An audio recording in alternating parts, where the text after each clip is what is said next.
Imagine you're suddenly dropped right into the middle of a bustling, chaotic foreign city. Okay. You don't have a map. You don't speak a single word of the local language. Right. Total isolation. Exactly. And you don't even recognize the alphabet on the street signs. Everyone around you is just rushing by, completely at ease, navigating this complex system effortlessly. Yeah, it sounds completely overwhelming. It is. And then you ask someone for help and they casually tell you to, I don't know, just take the suborbital tram to Sector 4 and hyperlink your pass. Which is just absolute gibberish to you. Absolute gibberish. That feeling of complete paralyzing disorientation, that sense that the entire environment is not just confusing, but like inherently hostile. Yeah. That is the daily reality for roughly 11.5 million people in the UK alone. They are navigating a digital-first world with absolute zero computer literacy. It's staggering. And, if we pan out to the global stage, the data is even more sobering. Really? How bad is it globally? Well, there was a World Economic Forum survey looking at OECD adult skills, and it revealed that a quarter of individuals don't know how to use a computer at all. Wait, a quarter? Just zero computers? Zero. And nearly half were rated as having poor proficiency. So we are looking at a massive structural lockout here. Wow. This isn't just about someone, struggling to send an email.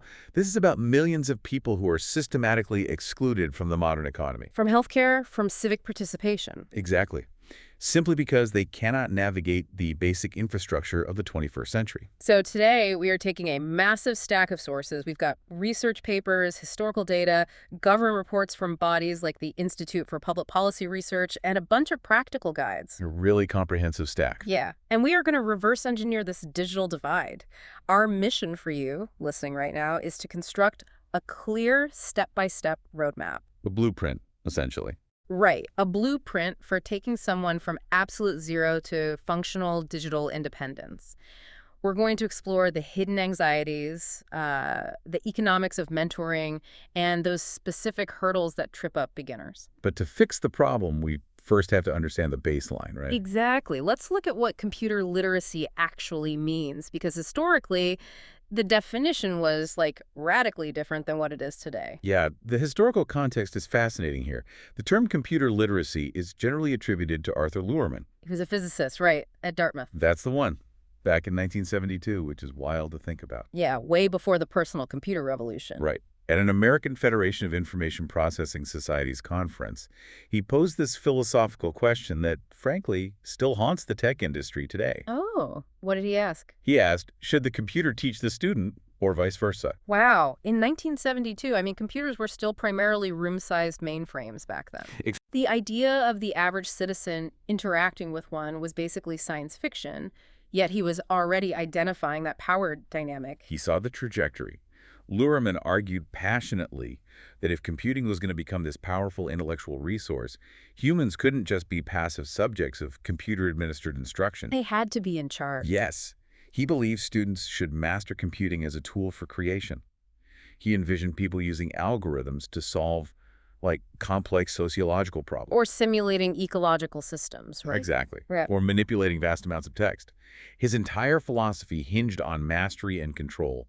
To be literate was to be the architect, not just the user. Which is such a stark contrast to how we define the baseline today. It really is. Looking at the sources, modern computer literacy for the general public is measured by much more passive administrative tasks. Yeah, it's mostly about survival now. Right. It's the ability to write and modify text, troubleshoot minor software hiccups, organize digital files.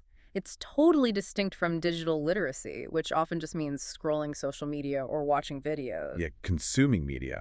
But true computer literacy, even at the basic level, requires a foundational understanding of the machine's operating logic. And that operating logic is exactly what's missing for the populations studied in the recent IPPR report. The Institute for Public Policy Research. Yeah. They conducted a deep dive into digital exclusion in Northeast England. And what they found completely shatters the myth that the digital divide is just a hardware problem. Right. It's not just about not having a laptop. Not at all. It is this complex Venn diagram of overlapping systemic failures. They identified 4 distinct pillars of exclusion. Let's break those down. So the first pillar is connectivity, and that immediately splits into 2 distinct issues. The physical and the economic. Exactly. The physical infrastructure, like do the fiber optic cables actually reach your neighborhood? And then the economic reality of affordability. Can you actually pay the monthly toll to access that infrastructure? Which leads right into the second pillar, the lack of access to appropriate devices. And I really want to highlight the word appropriate there. Yeah, that's a crucial distinction. Because we often assume that, well, smartphone penetration is so high, the device gap must be closing, right? A lot of policymakers make that exact mistake. But trying to apply for a mortgage or write a resume or navigate some complex government portal on a 6-inch screen while typing with your thumbs, I mean, that is an entirely different cognitive and physical challenge than doing it on a laptop. It's basically impossible. A smartphone is fundamentally a consumption device. A computer is a production device. Exactly. So what's the third pillar? The third pillar is the absence of foundational and workplace skills. And this goes way beyond just turning the machine on. Right. It's understanding the abstract concepts of online payments, the mechanics of file attachments, and the critical thinking you need for basic cybersecurity. Knowing what a phishing email looks like. Exactly. Yeah. And the fourth pillar, which is arguably the most insidious because it's built into the environment itself, is the lack of inclusive online design. Oh, this is a huge one. Yeah. If a local council website is built without screen reader compatibility for the visually impaired, or it uses this dense, bureaucratic language. It just alienates people. Right. Someone with cognitive challenges is totally left out. Yeah. That citizen is digitally excluded regardless of whether they own a top-of-the-line MacBook. To bring these four pillars out of the abstract, we really have to look at the human cost. Real stories. Yeah. The IPPR report features a case study of a man named John, and his situation is basically a masterclass in the psychology of exclusion. Yeah, John's story is really revealing. John has never used a computer. He doesn't own a smartphone, he doesn't have a smart TV, and he doesn't even possess a basic bank account. Wow, he's totally off the grid. Completely. In a society that has almost entirely digitized its civic infrastructure, John is invisible. And the report notes he recently fell into severe financial distress simply because he couldn't process or respond to official digitized communications from his local council regarding his benefits. Because everything's online now. Exactly. But here's the thing. When the researchers interviewed John to understand why he remained entirely disconnected, his immediate stated reason was cost. He claimed he simply couldn't afford the broadband subscription or the hardware. Which, makes sense on the surface. Right. And if you take John's answer at face value, the public policy solution is simple, right? Throw money at it. Give him a subsidized laptop, pay for his Wi-Fi. Problem solved. But the researchers pushed further. I gotta ask you, is it really just about the money, or is cost just the easiest excuse for a deeper fear? That is the million-dollar question. And the reality of John's situation reveals that cost is often just the most socially acceptable mask for a much deeper, more paralyzing fear. What kind of fear? Well, the psychological barrier is the true wall here. John actually suffers from severe social anxiety, particularly in crowded, unpredictable, or unfamiliar environments. Oh, I see. To John, the internet is not some helpful library. It is the ultimate crowded room. It's loud, it's chaotic. Exactly. He views the online world as a hostile space teeming with threats.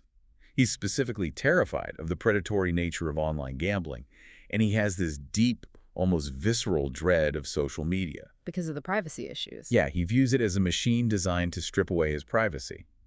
For John, remaining offline is a survival mechanism. It's a deliberate protective boundary against an environment he perceives as dangerous. So if a well-meaning local authority just drops a free internet-connected laptop on John's kitchen table, they haven't empowered him at all. Not at all. They've basically introduced a Trojan horse of profound anxiety directly into his sanctuary. The hardware solution completely ignores the human condition. It really does. And this realization forces a radical shift in how we approach digital mentoring for absolute beginners. Right, because you can't just put him in a classroom. Exactly. You cannot use explicit classroom-style training for someone whose primary emotional response to the subject is fear. The report recommends a strategy of covert, task-based support. Covert support. What does that look like in practice? It requires outreach teams, people who actually understand complex social needs, working with individuals in private, highly controlled, safe spaces. Covert learning. So instead of announcing, today we are going to learn how to use a web browser, which triggers all those anxiety defense mechanisms, Right, you don't say that. you focus entirely on a tangible, real-world pain point. You say, let's sit down and get this specific council tax form sorted out so they stop sending you warning letters. Yes.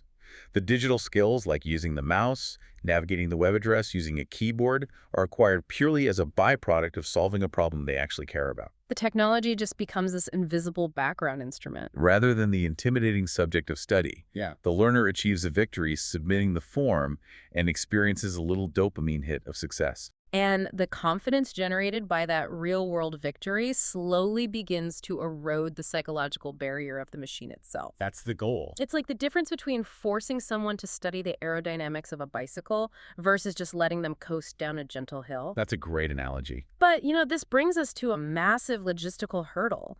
Covert psychological mentoring still requires the individual to eventually have their own machine to practice on. Right, you still need the hardware. Even if fear is the root cause, the physical hardware has to come from somewhere. The financial barrier, while it's sometimes used as a mask by people like John, is undeniably real for millions. Oh, absolutely. And we saw this exposed brutally during the pandemic lockdowns. Yeah, the pandemic stripped away all the illusions we had about public internet access. When the libraries and cafes closed, the digital divide became a hard boundary. It did. And the sources highlight this fascinating grassroots response to this, embodied by a guy named Shams. Oh yeah, tell us about Shams. So, during the height of the lockdown, Shams utilized his own technical background to intercept e-waste. He started rebuilding and repurposing discarded, unwanted devices. Just fixing up old laptops people threw out. Exactly. And initially, he distributed them to highly vulnerable populations, like refugees and asylum seekers. Wow. And Shams articulated a concept that seems obvious now, but was actually pretty contested before 2020. He said, internet access is a fundamental utility. As vital as water or electricity. Right. It's not a luxury add-on. For the families Shams was helping, connectivity was their only tether to mental health services, the only way to maintain familial bonds, and literally the sole avenue for their children's education. But Shams quickly hit the economic ceiling. Yeah, the broadband costs. Right. While he could provide the hardware, the recurring monthly costs of the broadband connection was pushing these families right back into poverty. Because the hardware is a one-time capital expenditure, but the connection is a relentless operational cost. Exactly. And to address the hardware side systematically, rather than just relying on heroic individuals like Shams, the IPPR report suggests a structural intervention. Right, they recommend that local authorities step in and act as a central hub for the redistribution of unused corporate devices. Yeah, because enterprise businesses cycle their IT fleets, every 3 to 4 years? Yeah, exactly. So the proposal is to capture those devices before they become e-waste and redirect them to digitally excluded households. In theory, capturing corporate hardware is this elegant circular economy solution. The report even suggests partnering with higher education institutions. Oh, like having students fix them up. Yeah, having university computer science students refurbish these enterprise laptops as the practical component of their coursework. That sounds brilliant on paper. It does. But we have to look at the immense friction of actually executing this. You are immediately colliding with enterprise-grade data security. Oh, GDPR. Yep, the General Data Protection Regulation combined with corporate liability. It makes IT departments absolutely terrified to let a hard drive leave the building, even if it's been wiped. I can imagine. The chain of custody required to safely redistribute a bank's old laptops into the public sphere is staggeringly complex. The friction of public-private partnerships is severe here. Corporations often find it cheaper and legally safer to physically shred hard drives than to incur the risk of a data breach through a charitable donation. Which is such a waste of good hardware. It is. A successful local authority program would require indemnifying those businesses and providing certified military-grade data wiping facilities before the students ever touch the machines. That's a huge logistical hurdle. Massive. But assuming we can solve the logistical nightmare of procurement, and the user now has a sanitized working device on their desk, we arrive at the next choke point. Turning it on. Turning it on. The moment they turn it on, they encounter the alien logic of the operating system. And this is where standard instructional manuals just completely fail beginners. Oh, totally. They focus on the mechanics of clicking rather than the cognitive load of the concepts. Right. We have to design an approach that builds armor against the feeling of helplessness. So let's get into the practical steps. The sources identify three specific foundational roadblocks that paralyze beginners. Let's look at the first one, unzipping files. Oh yeah. To a seasoned user, extracting a ZIP file is just muscle memory. But consider the concept of file compression from the perspective of someone who grew up with physical filing This cabinets. doesn't make any sense. Right. A physical manila folder is a static object. You open it, the papers are there. But a digital zipped folder is a dynamic state. It is a locked container that visually mimics an unlocked container. That is such a good way to put it. When a beginner double-clicks a ZIP file, the operating system often lets them peer inside and see the files. But when they try to edit or move one, the system suddenly throws this incomprehensible error message. And to them, the machine feels like it is randomly punishing them. The cognitive load isn't in learning to navigate the right-click menu to select Extract All. The hurdle is understanding the abstract physics of this new world. The idea that digital objects can exist in states of compression and decompression. Exactly. Our job as mentors isn't just to hand them a list of clicks, it's to explain the concept. You have to tell them, this folder is a suitcase that was packed tightly for the airplane. You can see your clothes inside, Okay. but you can't wear them until you unpack the suitcase completely. Yes. By providing the conceptual framework, you remove the mystery of the error message. That makes total sense. And the second major roadblock the sources highlight is spatial reasoning on the screen. Specifically, the ability to split the screen to view two windows simultaneously. Because the modern workflow demands multitasking. Right. If a zero-literacy user is trying to learn via a video tutorial, they face an impossible architectural problem. The video takes up the whole screen. And to practice what the video is teaching, they have to open a new program which covers the video. Exactly. They're forced to rely on short-term working memory, bouncing back and forth between obscured windows. Which is exhausting and inevitably leads to mistakes and frustration. The spatial management of a desktop environment is highly unintuitive.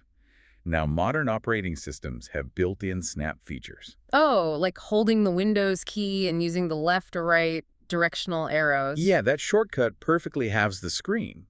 But discovering those invisible shortcuts is nearly impossible for a beginner on their own. Right. Teaching that specific spatial manipulation is crucial because it transforms the computer from a singular overlapping mess into a structured side-by-side workspace. But, if someone only has one screen and can't figure out splitting, what's the backup plan? Well, the sources actually address this. Even if you teach the shortcut, it assumes a baseline of hardware capability. If you are working on a donated 11-inch corporate netbook from 6 years ago. Splitting the screen makes everything microscopically small. Exactly, it's illegible. So the creative workaround, which mentors often have to suggest, is breaking the tasks across multiple devices. How does that work? If the user has a smartphone, no matter how basic, they can stream the instructional video on the phone, prop it up on the desk, and dedicate the entire real estate of the laptop screen to the actual practice. Oh, that's smart. They separate the consumption from the production? Exactly. It's an improvised dual monitor setup that respects the limitations of their hardware. Even though they won't be able to screen share back to a mentor from the practice screen, they can still follow along. That's a great practical tip. So what's the third foundational skill? The third one identified in the literature is arguably a meta skill. It's not just about doing a task, it's about learning how to navigate failure. It is the ability to locate software version numbers. Oh, interesting. Finding the software version. Yeah, like clicking File and then Account in Microsoft products like Excel or Word, or going to Help and About in Adobe software. It's the digital equivalent of knowing your car's make and model when you call the mechanic. Exactly. When a beginner inevitably hits a wall and reaches out to a forum or a helpline, the very first question the technician will ask is, what version are you running? And if they can't answer that, The diagnostic process halts instantly, and the inability to answer that fundamental question induces deep shame. the user feels exposed in their ignorance. Right, and they often just abandon the task entirely rather than ask a follow-up question. Teaching them exactly where those version numbers live is about giving them the vocabulary to advocate for themselves in a technical environment. It arms them for the inevitable moment when the machine breaks its own rules. So if we step back, we've bypassed the psychological fear through covert learning, we've sourced the hardware, and we've built a conceptual foundation for troubleshooting. The user is now sitting in front of a working machine. Right. The immediate next hurdle is bridging the gap between that lonely laptop and a human connection without triggering all the anxieties of the broader internet. How do we introduce them to digital socialization safely? We have to view introductory video conferencing tools not as complex software, but as safe harbors. I like that. Safe harbors. If the broader internet is a chaotic, threatening metropolis, a private video call is like a locked, quiet hotel room where you only invite your trusted companions. That makes it sound much less intimidating. The sources analyze 3 distinct platforms for this: Jitsi, Google Meet, and Zoom. Each offers a different psychological and technical advantage for beginners. Let's start with Jitsi. Jitsi is a particularly interesting recommendation for someone like John, the case study we discussed earlier, who is terrified of corporate surveillance. Why is that? Well, Jitsi is open source, it's entirely free, and crucially, it doesn't require the user to create an account or hand over any personal data to spin up a meeting. Wait, really? No account at all? Nope, you just generate a link and share it. For a user whose primary barrier is paranoia about digital tracking, offering an open source tool like that is the perfect antidote. It respects their boundary. That's amazing. What about Google Meet? Google Meet is highlighted for its deep integration of inclusive design. This addresses that 4th pillar of the IPPR report we talked about. Right, the inclusive design pillar. Because it is browser-based, it bypasses the often confusing process of downloading and installing a dedicated application. But its true power lies in its accessibility engine. Okay, what kind of accessibility? It features highly accurate, built-in live captioning, and it's free for up to 100 users for an hour. For users who are hard of hearing, processing a non-native language, or simply struggling with the audio compression of a cheap laptop speaker, visual text is a lifeline. That is so true. Furthermore, it natively supports screen readers and offers comprehensive keyboard shortcuts for vital functions, like muting the microphone or turning off the camera. And that physical control over the hardware, knowing exactly how to kill the camera instantly if they feel overwhelmed, that's a massive confidence booster. It gives them an emergency exit. Exactly. And then, of course, there is Zoom. While it has its arbitrary restrictions, like the 40-minute limit on group calls for free accounts, though it gives you 30 hours for one-on-ones, its primary advantage is cultural ubiquity. Everyone knows Zoom. Right. If a beginner is trying to connect with their family, chances are their family already knows how to send a Zoom link. The friction of the network effect is minimized. It's like training wheels for digital socializing. Yes. It provides a controlled environment before stepping into the wild west of social media. And the sociological impact of these virtual safe harbors cannot be overstated. The literature provides 2 remarkable case studies demonstrating how structured video calls can covertly build immense technical capacity in highly vulnerable populations. I love these case studies. Tell us about the first one. The first case comes from the Greater London Authority. They focused on ESOL English for speakers of other languages classes specifically designed for homeless individuals during the pandemic. Wow. Talk about a demographic facing the absolute apex of overlapping barriers. Right. They are dealing with housing instability, profound economic distress, language barriers, and often a severe lack of privacy in temporary COVID accommodation. So how did they do it? The physical classrooms were shut down, and the educators were forced to transition to a blended online learning model. The expectation was total failure. The learners had limited data plans and shared devices. I mean, logically, you'd expect a disaster. Yet, the outcome was paradoxical. The physical separation created by the digital interface actually served as a psychological shield. A shield? How so? The educators found that in the online environment, they could facilitate much smaller, tightly controlled breakout groups. This intimacy, combined with the safety of not being physically present in a room full of strangers, dramatically reduced the effective filter of the shyer attendees. Oh, wow. So individuals who would never speak up in a physical classroom began participating actively in the digital one. Exactly. The screen acted as a buffer against social anxiety. And the brilliant secondary effect is the covert learning we discussed earlier. Right, because they had to learn the tech just to attend the class. Yes. To participate in that safe English class, these individuals were forced to solve complex IT problems daily.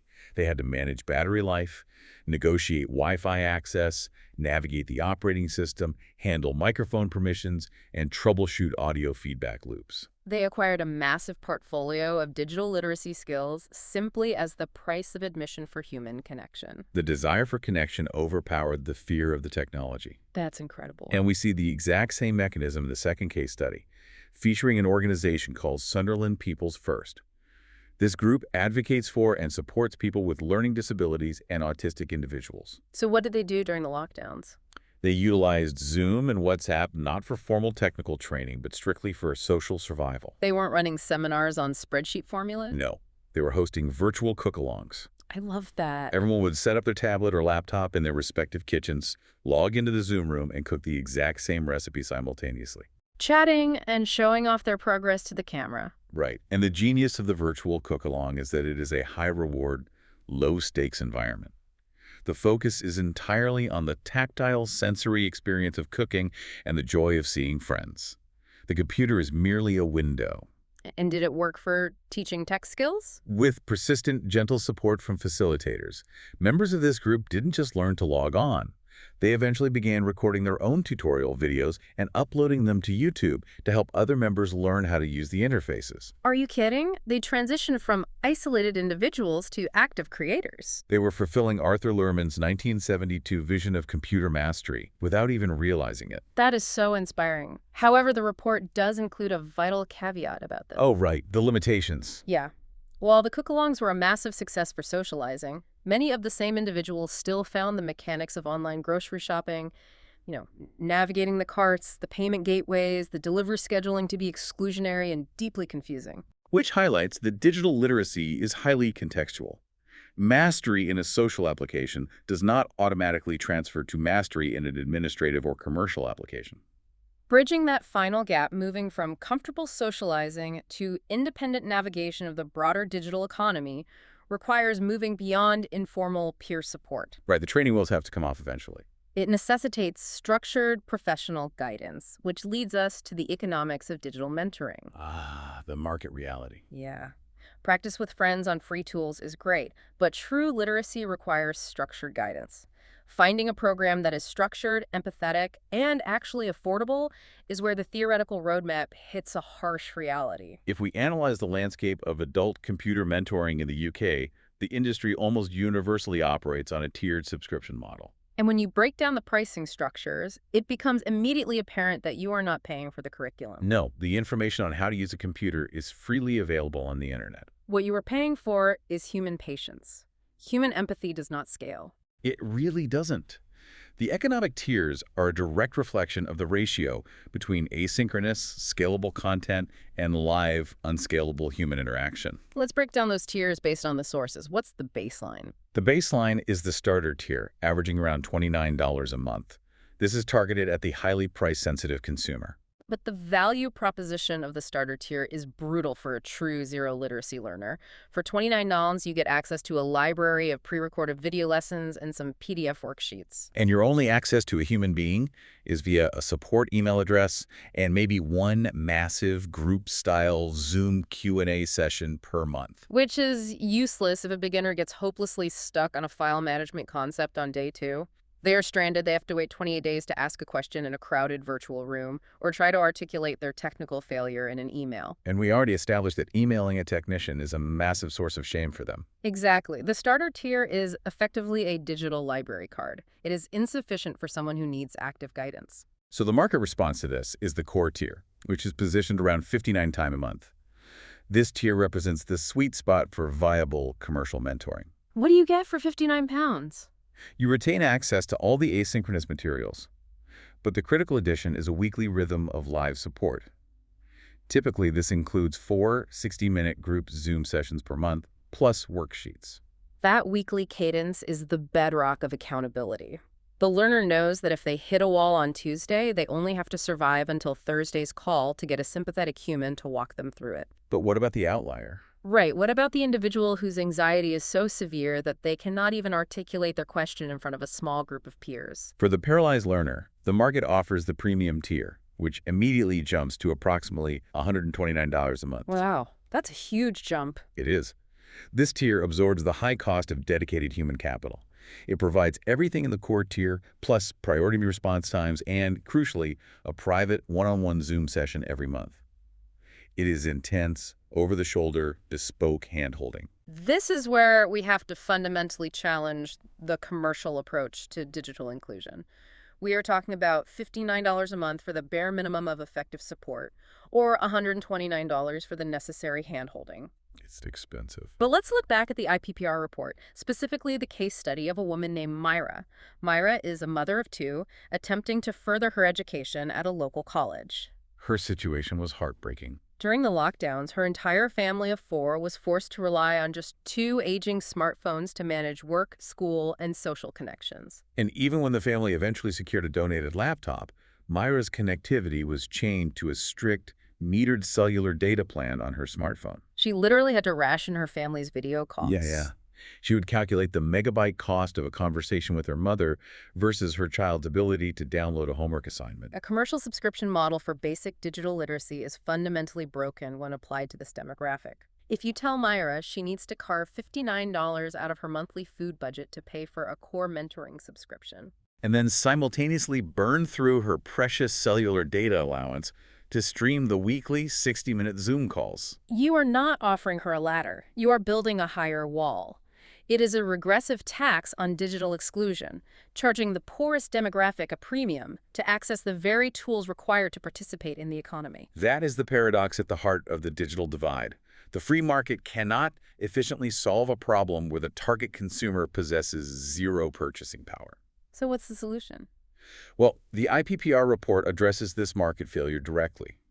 The commercial tiers are viable for the middle class seeking upskilling, but for those facing true exclusion, policy must intervene. How? The recommendation is a massive pivot toward decentralized physical infrastructure managed by local authorities. The report calls for the creation of digital hubs, right? Exactly. Instead of expecting vulnerable people to navigate the open market for a $59 subscription, local governments need to transform existing civic spaces. Like libraries, community centers, post offices. Yeah, transform them into hyperlocal digital sanctuaries. These hubs must provide free, unmetered broadband, access to robust hardware, and crucially, a highly visible single point of contact. A front door for digital support. The front door concept is vital. When you're lost, you don't want to navigate a phone tree or an online directory. You just want to know which physical door to knock on to find a human guide. And these hubs would partner the state with the voluntary sector, utilizing community peer-to-peer delivery models and local buddy networks. To provide that high-touch, core-tier level of weekly human support entirely for free. Okay, so we have established the necessary environments, whether a learner is paying for a commercial course or walking through the front door of a local community hub. But the ultimate success or failure of the beginner rests entirely on what actually happens during those sessions. The architecture of the curriculum. Yes, our final challenge. Whether paying $59 a month or attending a free hub, the design dictates whether they succeed or give up. How do we design a learning experience that ensures the knowledge actually sticks? We can draw profound structural guidance from the pedagogy of open learning. It's a platform dedicated to social, collaborative, online education. What's their philosophy? Their underlying philosophy explicitly rejects the traditional lecture model.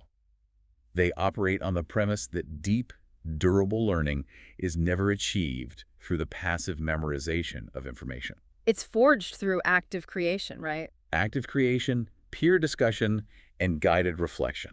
If passive learning is trying to learn to swim by watching a PowerPoint presentation on buoyancy, active learning is getting in the shallow end of the pool with an instructor holding you up. That's a perfect visual.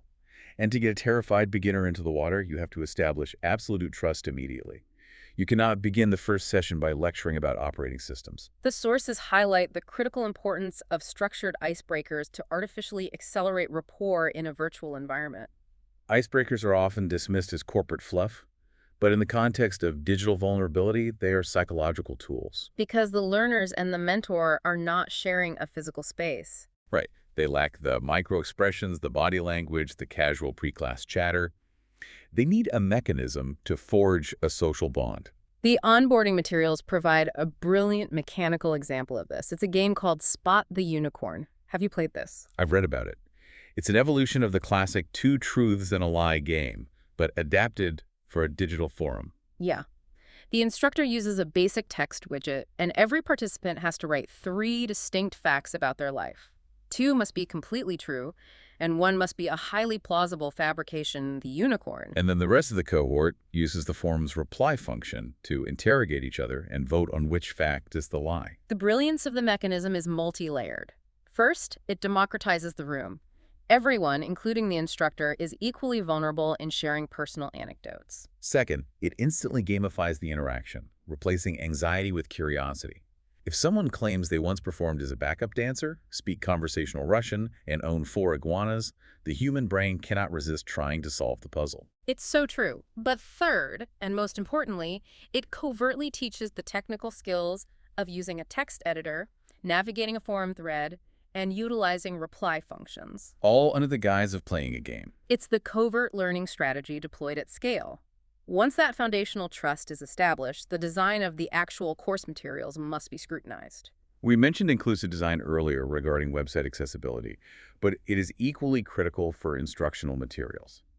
The cognitive load of visual clutter is devastating to a beginner. The aesthetics of a digital document are not just about branding. They are about cognitive accessibility. If a mentor hands a beginner a PDF that is a dense, edge-to-edge wall of 10-point Arial text, the beginner will experience immediate visual fatigue and anxiety. Best practices dictate the heavy utilization of clear, universally recognized iconography to break up the text and guide the learner's eye. Resources like the Noun Project or FreePick are essential for sourcing these visual anchors. It's the equivalent of putting up highly visible, universally understood street signs in that chaotic foreign city we talked about in the beginning. Right, a picture of a magnifying glass for search, a picture of a floppy disk for save. Furthermore, ensuring high color contrast black text on a stark, white, or soft yellow background is a non-negotiable standard to accommodate users with degrading vision or specific cognitive processing challenges. Businesses must also address language barriers to ensure inclusivity. Beyond the visual design, the pacing of the curriculum must account for a physiological reality. Digital fatigue. Oh, digital fatigue is real. Staring at an illuminated screen, managing the spatial orientation of windows, and processing the slight audio lag of a video call requires immense neurological exertion. Even seasoned professionals experience Zoom fatigue. For a beginner, it is paralyzing. If a mentoring program is a relentless march through technical modules, the dropout rate will be catastrophic. To combat this, the curriculum must intentionally schedule periods of technological rest within the technology itself. The sources introduce a fascinating tool called Coffee Pals. Coffee Pals, how does that work? It integrates directly into enterprise platforms like Microsoft Teams. Coffee Pals is basically an algorithmic attempt to recreate these serendipitous, low-stakes water cooler interactions that naturally occur in a physical office but are completely eradicated in a virtual environment. That's a really cool concept. The mechanism is simple but profound. The algorithm randomly pairs individuals within the learning cohort, perhaps matching a mentor with a mentee, or 2 learners who haven't interacted, and schedules a brief, casual video chat. And what do they talk about? The explicit rule of the Coffee Pals interaction is that no technical curriculum can be discussed. It is purely dedicated to checking in on mental health, discussing the weekend, or sharing a virtual cup of coffee. You are intentionally wasting time to build endurance. By scheduling these informal touchpoints or organizing virtual lunch and learns and digital book clubs, the program breaks the relentless cognitive demand of learning. It reminds the user that the computer is not just an endless series of frustrating tasks. It is also a conduit for relaxed human empathy. It creates a holistic ecosystem. The technical skills are supported by the social bonds, which are in turn reinforced by the inclusive design of the environment. Exactly. So let's step back and look at the sheer scale of the blueprint we've synthesized from these sources. We began with the overwhelming reality of 11.5 million digitally excluded citizens in the UK paralyzed by an environment that feels inherently hostile. We've mapped out a journey to change that reality. It begins by acknowledging that the stated barrier of cost is often a mask for profound social anxiety. This necessitates covert, task-based mentoring in safe spaces. And it requires solving the hardware crisis, not just through heroic individual efforts, but through local authorities navigating the complex friction of repurposing corporate enterprise devices. We then tackle the cognitive load of the operating system. We don't just teach the mechanics of a right-click, we explain the physics of compressed ZIP files. We provide workarounds for the spatial challenges of splitting small screens by using a secondary device, and we arm learners with the meta skill of finding software versions so they can confidently advocate for themselves when the machine fails. We establish safe harbors for connection. We utilize the privacy of open source tools like Jitsi, the accessibility engines of Google Meet, or the ubiquity of Zoom.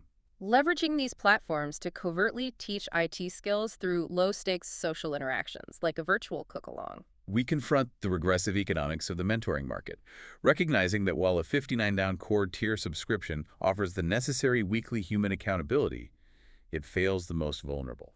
Which necessitates the creation of physical, local authority digital hubs that act as a free front door to support. And finally, we design the learning experience to prioritize active creation over passive consumption. We use icebreakers like Spot the Unicorn to build trust, high-contrast iconography to reduce cognitive load, and deliberate social pauses to combat digital fatigue. It is a comprehensive architecture of empathy designed to systematically dismantle the barriers of the digital divide. It's a massive undertaking, but it is the only way to ensure that millions of people are not left behind in the dark. As we bring this deep dive to a close, I want to hand it over for one final overarching thought on the trajectory of this entire issue. Well, if we look at the history of digital inclusion initiatives, the goalposts are constantly accelerating. What do you mean? In the 1980s, the UK government pushed the BBC Micro into schools to teach kids the basic programming language. Right. In 2012, the Raspberry Pi was launched to reinvigorate hardware hacking and coding. The definition of literacy was writing the code. Yeah, that was the gold standard. Today, as we've discussed, the definition of digital inclusion has devolved from creation to mere survival. It is simply the ability to fill out a secure government form, parse a legitimate email from a phishing scam, or successfully unmute a microphone on a Zoom call. The baseline for basic participation just keeps moving faster and faster. And the complexity of the infrastructure is compounding exponentially with the integration of artificial intelligence and spatial computing. That's true. It's not slowing down. So the provocative question we have to grapple with is this. If the definition of basic computer literacy is constantly evolving in lockstep with the bleeding edge of technology, will there come a day in the very near future where even today's highly literate, tech-savvy users, the people listening to this right now, find themselves completely and utterly digitally excluded by the alien logic of the next technological paradigm? Wow. That is a staggering reality to consider. One day, without even realizing it, we might all wake up, look at the interfaces around us, and realize we've been dropped into a brand new foreign city and we don't speak a single word of the language. Thank you for joining us on this deep dive. Until next time.